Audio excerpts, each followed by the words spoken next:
What's going on, Brigade? Got another huge exclusive for you.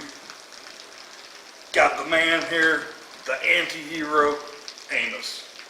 It's good to see you. It's been a while. Good to see you, man. How you doing, man? I'm doing good. How are you doing? I'm doing good, but I haven't had the issues you've had of it lately. Yeah. And that goes to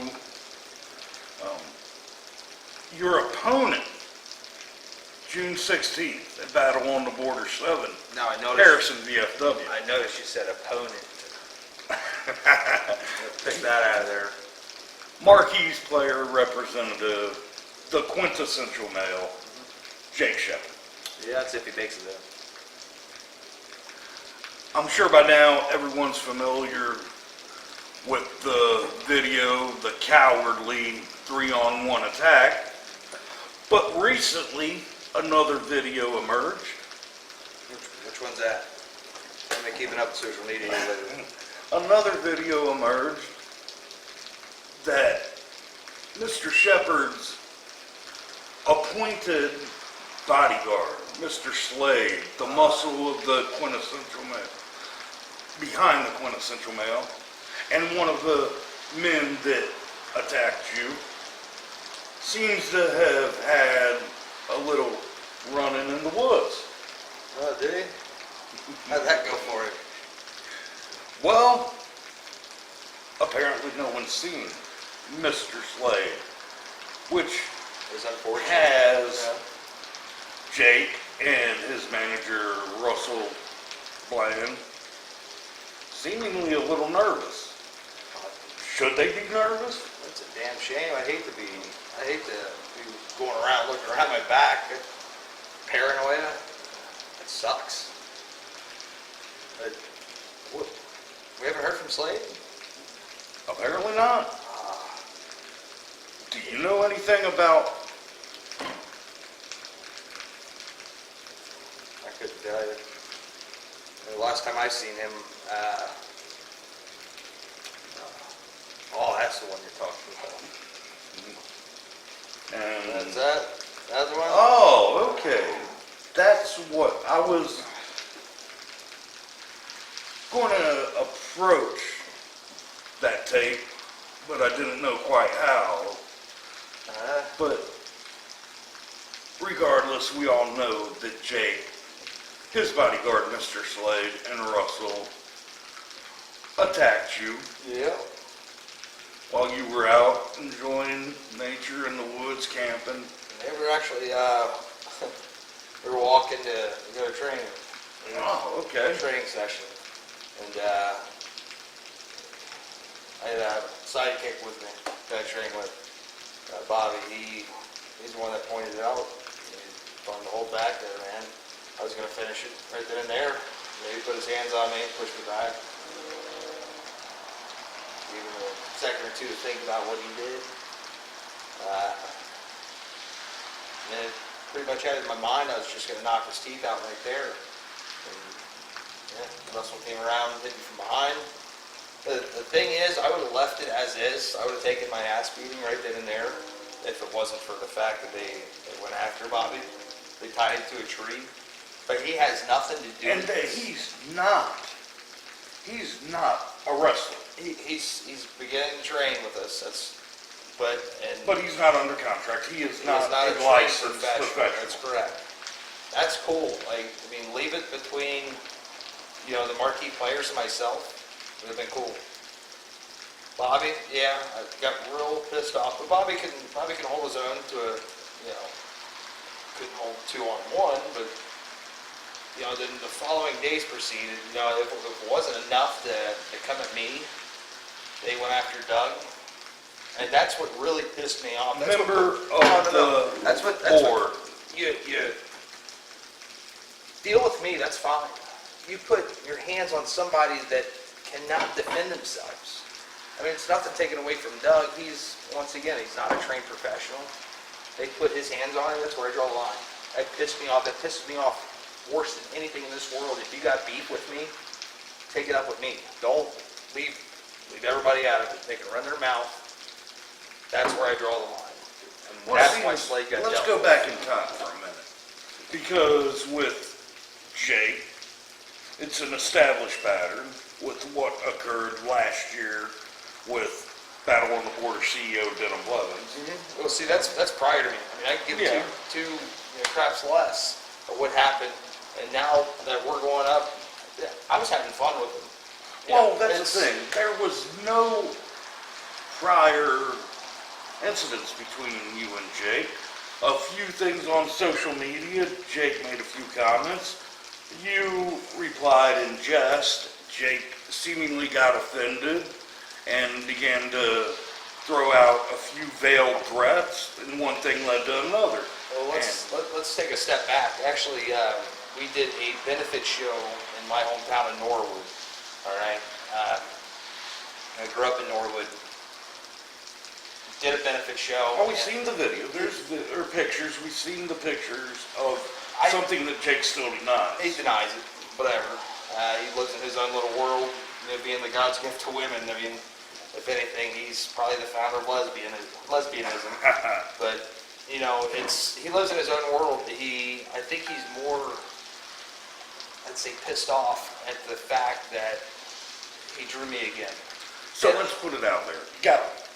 I want to know, I'm sure the border would like to know and clear it up so there's no questions left before June 16th.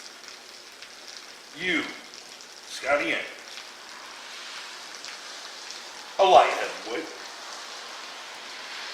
did you slam the 400-pound super heavyweight Jake Shepard? Oh yeah, put him on his back. There it is, folks. You heard it from Scotty himself. He did body slam. The pictures are confirmed. Now, moving forward, only a few weeks left. Tick, tick, tick. Tick. That pretty much says What you need to know. exactly. So, we'll just say that you haven't seen Mr. Slade. I have no idea where he is. No idea. Jake and Russell need to go on and train.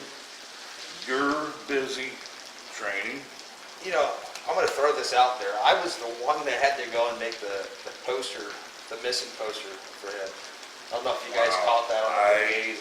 I'm worried to death about Mr. Slade. I mean, Well, that is professional courtesy. You he beat a man's ass. Yeah, my bad. Go find him. I'm a nice guy. I think. brigade, remember, keep an eye out. There is a reward for Mr. Slade to find out where his whereabouts are. So if you can help Jake Shepard and the marquee players bring home Mr. Slade, please do.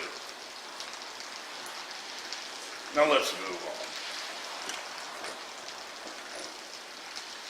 Going back to Battle on the Border 6. Amos came into his own. At least that's what many people's opinion are. You established yourself by one simple action.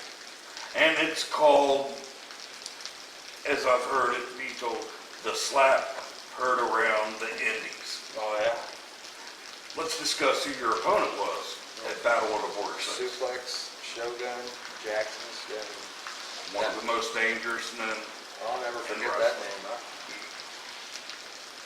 Did you learn from it? Did you take those lessons? Are they going to help you going into Battle on the Border 7? So let me have you look at from my perspective. I walk up to a guy that's twice my size, the most feared guy in Battle on the Border. Take that hand after I get shoved, I put it right across his cheek. Do you think I was there to learn? You're damn right I am. I want to see the fire that burned, and I got it. If it wasn't for that ref that night, I would have. He didn't pin me. Was it stopped prematurely? Yeah. In your opinion, would you? Well, my opinion doesn't count. It's the ref's opinion. The official. Yeah, I'll give the ref credit there. He didn't think it could go on. What the video doesn't show you is me trying to get to him. I had no idea that the match was called for me. Part of me thanks the ref. I mean, the lessons learned. It's not over. At one point in time, our paths will cross. I promise you, I'll remember that. Oh, apparently from what sources say, you did do something that's extremely difficult in this business. What's that?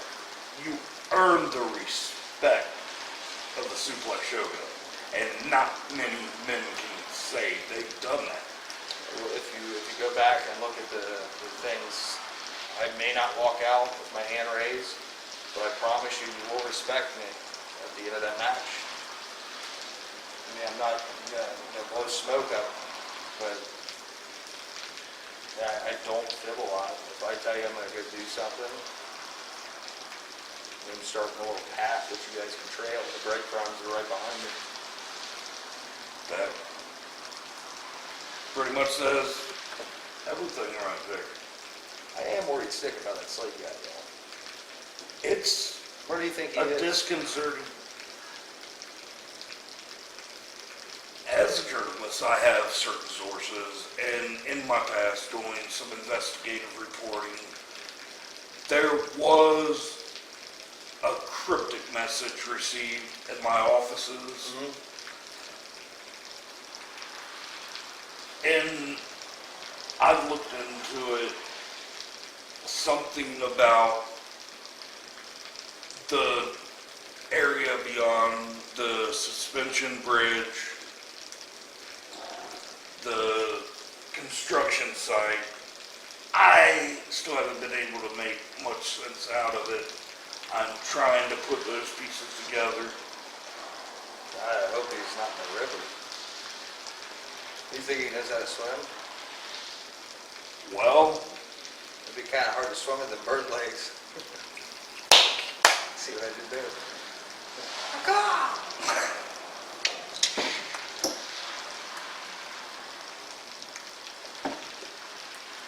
I'm just here to report. I feel it. I'm not trying to put you in a bad position.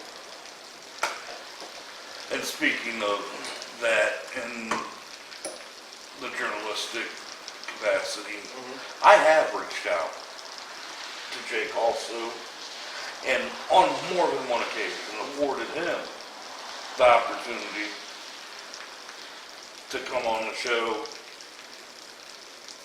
I've been fair with you in the questions I've asked you tonight and in the past. Yeah. I'll answer anything you ask me. If I feel uncomfortable, I'll deny it.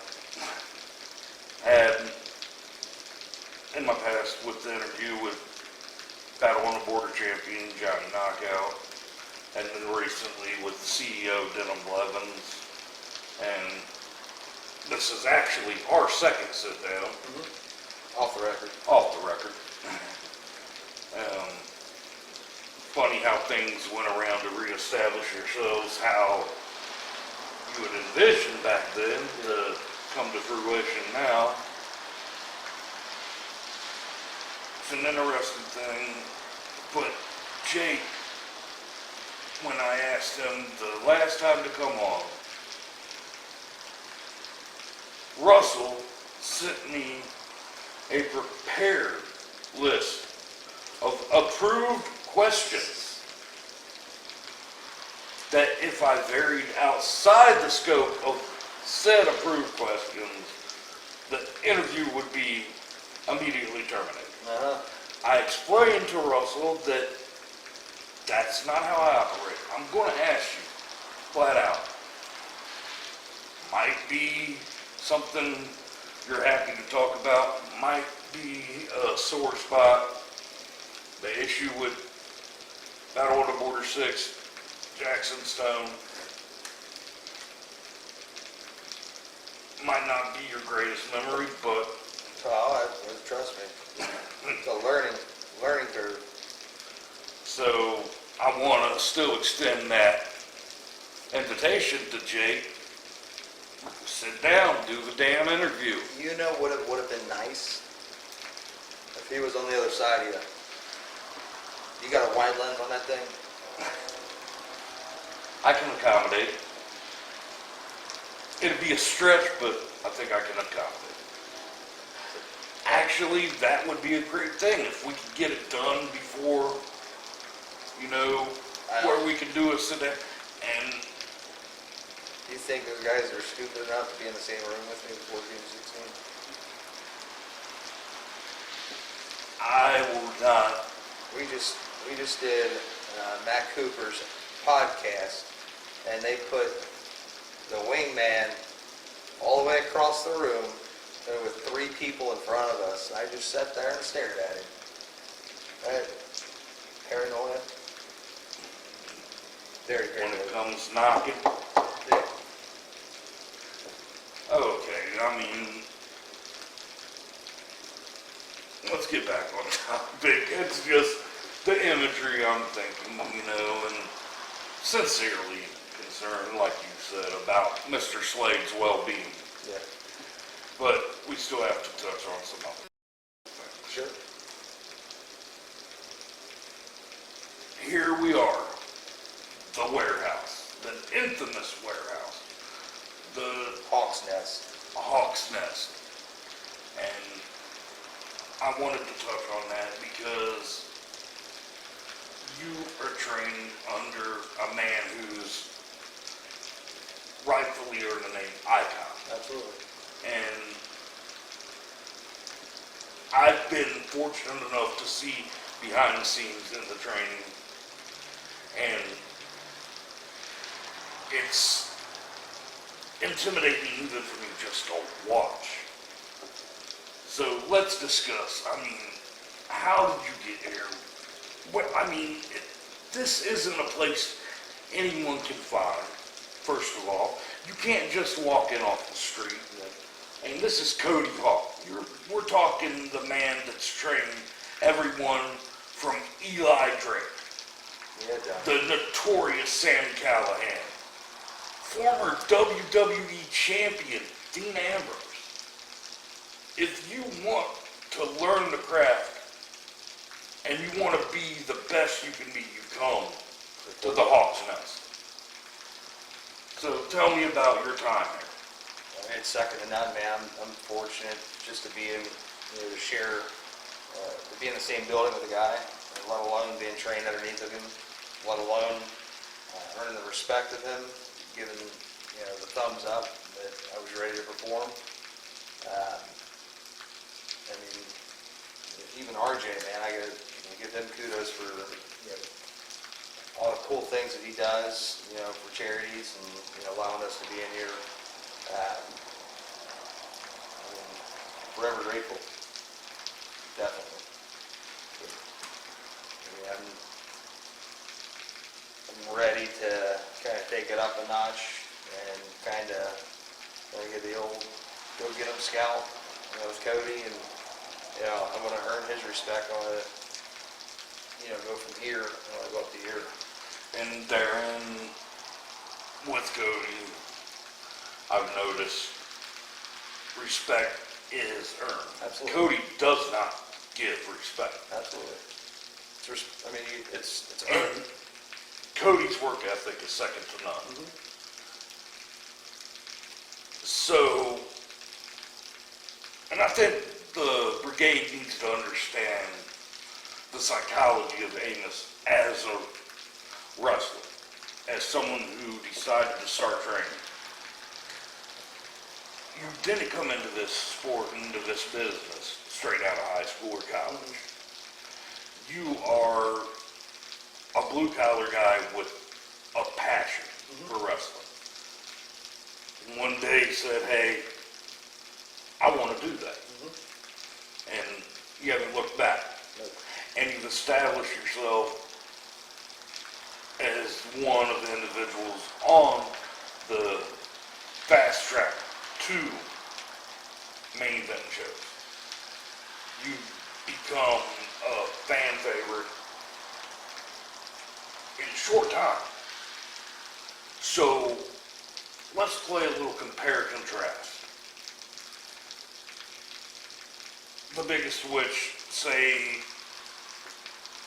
another Hawk training, we'll just go with Dean Ambrose. I mean, sit here for the next hour and spew off the accolades. Everyone knows Dean Ambrose. Wait for him to come back. But where would you put yourself mentally, psychologically, the entire deal, how you would see your development? Well, I mean, everybody has their own track. I mean, a lot of people would kind of put me on the fast pack to the loony bin after the video. But, you know, I respect Ambrose, Moxley. I mean, what he's done is, you know, second to none. You know, even Callahan, Drake, you know, Pepper Parks. I mean, the list goes on. I'm not one to, you know, try to be the second to whoever. I'm in here to be the first of Amos. I apologize. No, I wasn't trying to put you in that role. I was just saying, these people all started where you're at. Mm-hmm.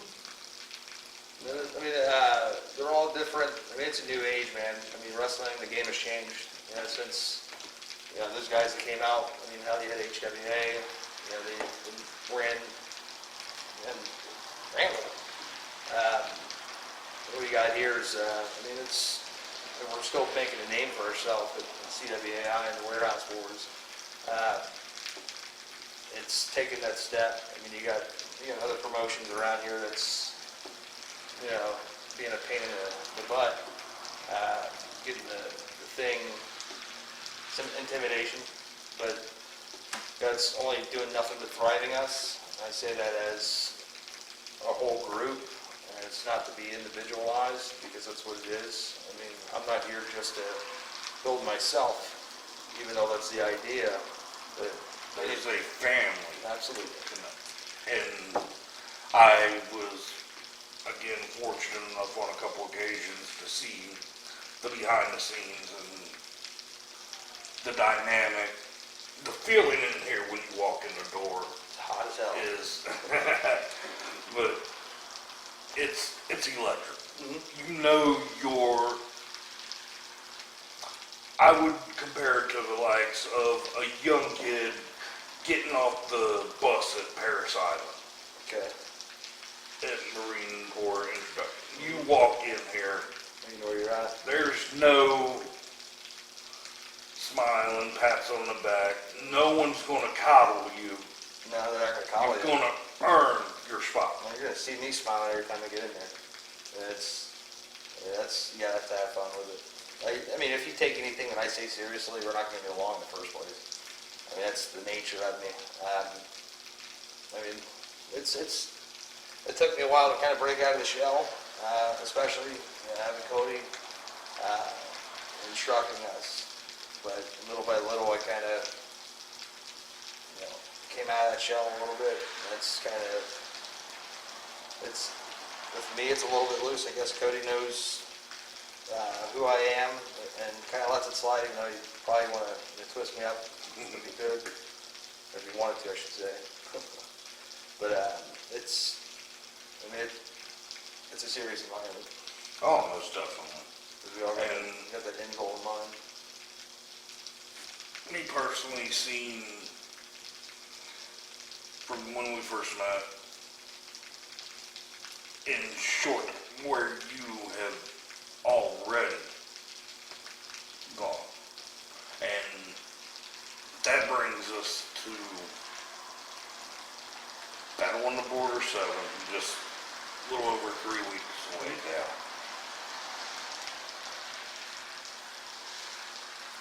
What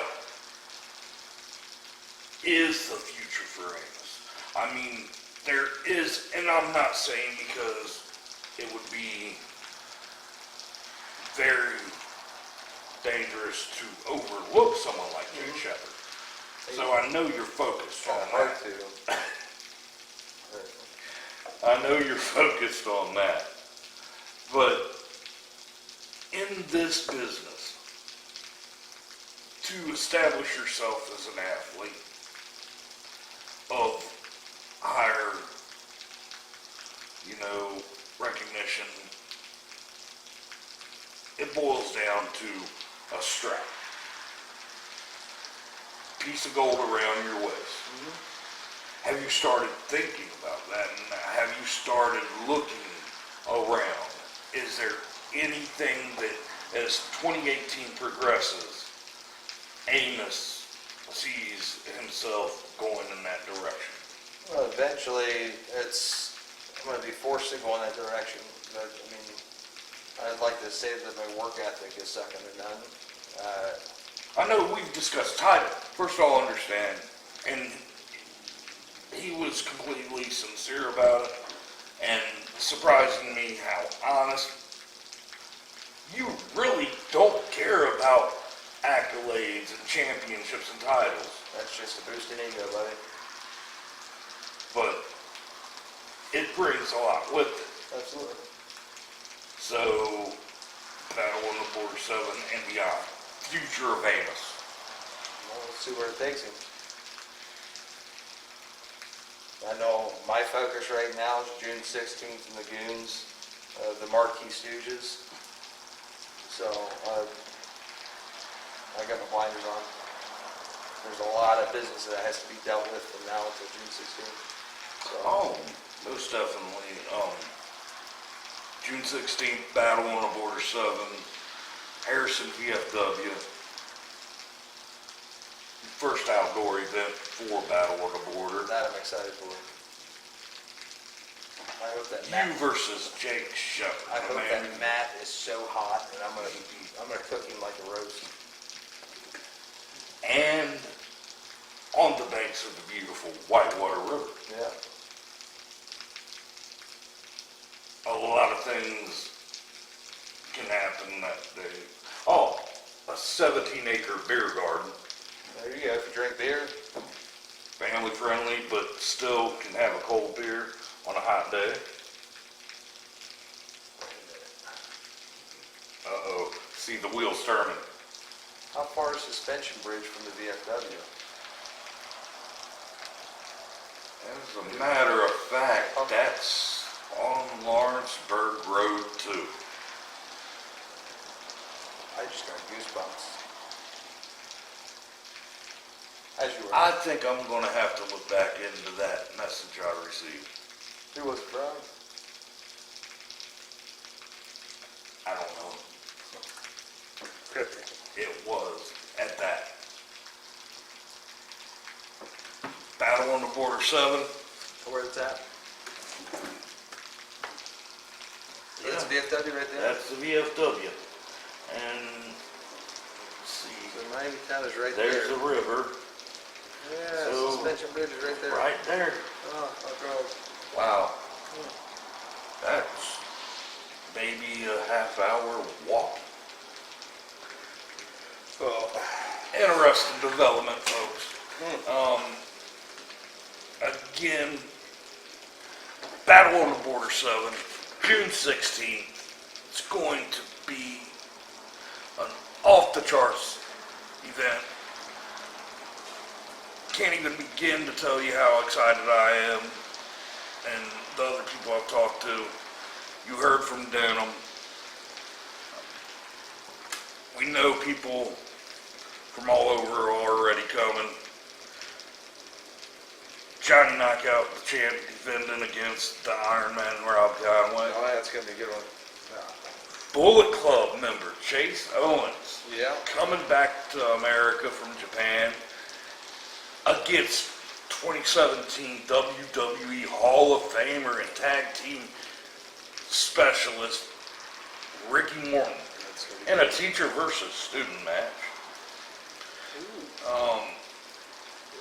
That'll do it for Now, there also other members from Hawks Nest will be there. Another huge fan favorite, the paranormal one, Eric Fallen. Oh yeah. It's going to just be a night to remember. And then the after party. How do you got Team Janetti, Team Gonzalez? I'm excited about that one.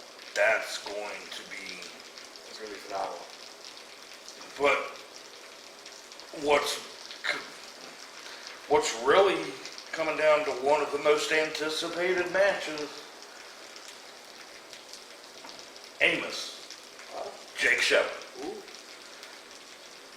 There's still, and in closing, I want to make Denim,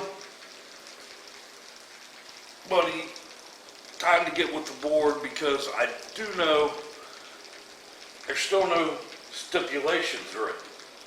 What would you want if you had to say so right now? What stipulation? If I wanted to cheat, I'd put us in a 40-yard dash. If I wanted to cheat, I'd put an Iron Man match together. But that's not me. I wanted, I don't care. If one thing would be nice, lumberjack match would be fun. Then again, it'd be kind of hard to get him outside of the ring.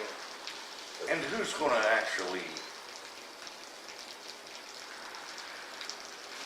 I mean, have some amazing athletes battle on the border, but who's throwing Jake back in? That's a good point.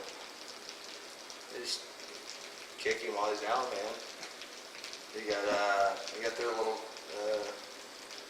kick with Brandon Xavier, and hell, that might turn into something I bad. did notice that Brandon decided to take on his own accord, and we know that him and Jake, for some unodd reason, have a weird mutual admiration for one another, and Brandon stuck his nose into this as of late. Nah, I mean, he's just Making comments.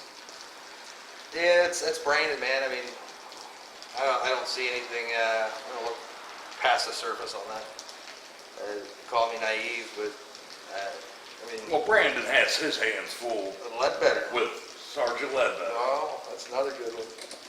He's on the fast track though, man. With regardless of how he won it, he still has a gold ticket. Has the gold ticket. So, and he's starting to let it be known he holds it.